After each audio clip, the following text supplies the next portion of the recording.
Так, друзья, всем привет, Настя Павлюченкова. Настя, тяжелое состояние, тяжелый матч против Вики Азаренко, выступила в 2 партиях. Как ты себя чувствуешь сейчас? Кажется, что энергии прям было маловато. Да, больно, обидно, но всегда проигрывать. Я сейчас тоже была в раздевалке и делала тритмент с ногой не очень.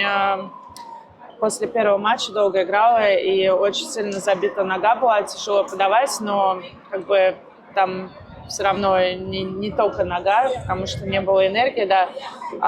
Я начала очень хорошо играть, 3-0, потом Вика как-то начала миксовать очень, в принципе, хорошо высоту мяча, начала подавать лучше, принимать, соответственно, очень глубоко играла. То есть мне было тяжело, да, с этой ногой, немножко не мобильная была.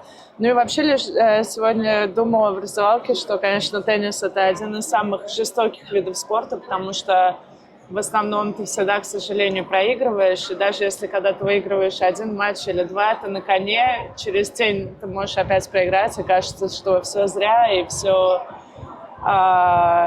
все зря. И как бы очень тяжелый вид спорта в этом плане, ментально тяжело. Это последствия у тебя сейчас болезни Лайма, да? То, что твое самочувствие?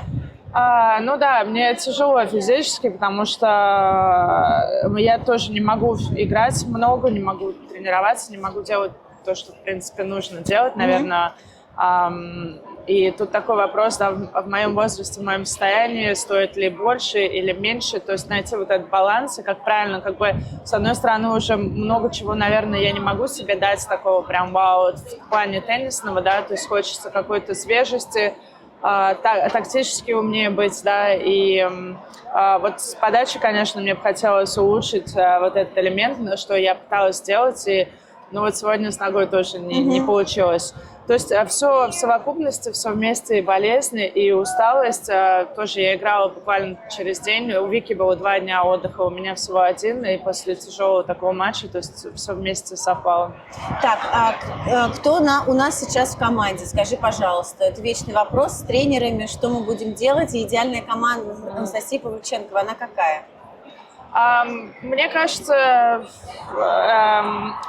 идеальная команда – это люди, которые какая-то химия должна быть, как и в отношениях, да, у нас с Матисом, но также и с тренером по-другому химия должна быть, какое-то самопонимание, чтобы он меня не раздражал, когда он сидит на трибуне, когда он должен грамотно, я считаю, психологически тоже подходить, где меня надавить, где чуть-чуть отпустить, где это все такие тонкости чувствовать, мне кажется, не все могут, и поэтому их по пальцам пересчитать реально хороших тренеров.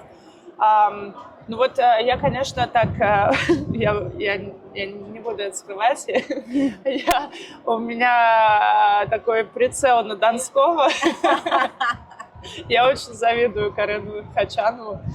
Не знаю, я пытаюсь Женю перетащить к себе, потому что он, помимо того, что он сам очень хорошо играл, и просто он, не знаю, разбирается в теннисе, у него были хорошие наставники у самого.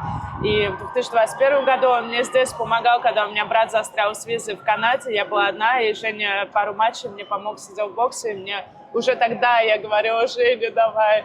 В общем, посмотрим. Но пока так у меня тренер по ФП есть, он просто не смог сюда приехать.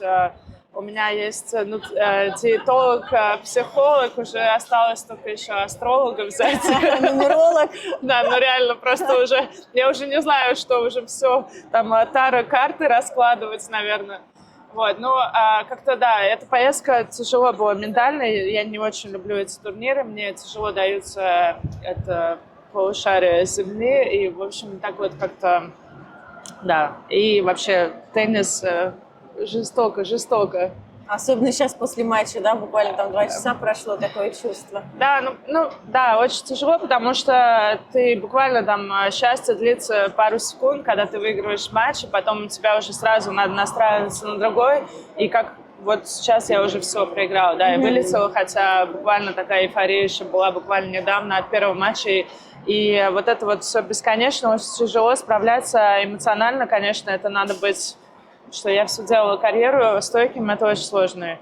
В завершение, какой план на сезон у нас сейчас, на концовку? Да, мне надо точно восстановиться. Самое главное физически разобраться со своим здоровьем, потому что без него, соответственно, никаких ни тренировок, ни турниров не будет. То есть, ну, надо вот с этим разобраться на 100%, с ногой. И потом у нас Азия, турне, Шапито дальше двигается. Передвигаемся, да? Дальше Азия тоже сложные турниры, их очень много, поэтому буду смотреть после Нью-Йорка по самочувствию. Настя, спасибо большое. Отпускаем Настю Павлюченко. Да. И, Настя, желаем тебе здоровья, в первую очередь. Спасибо.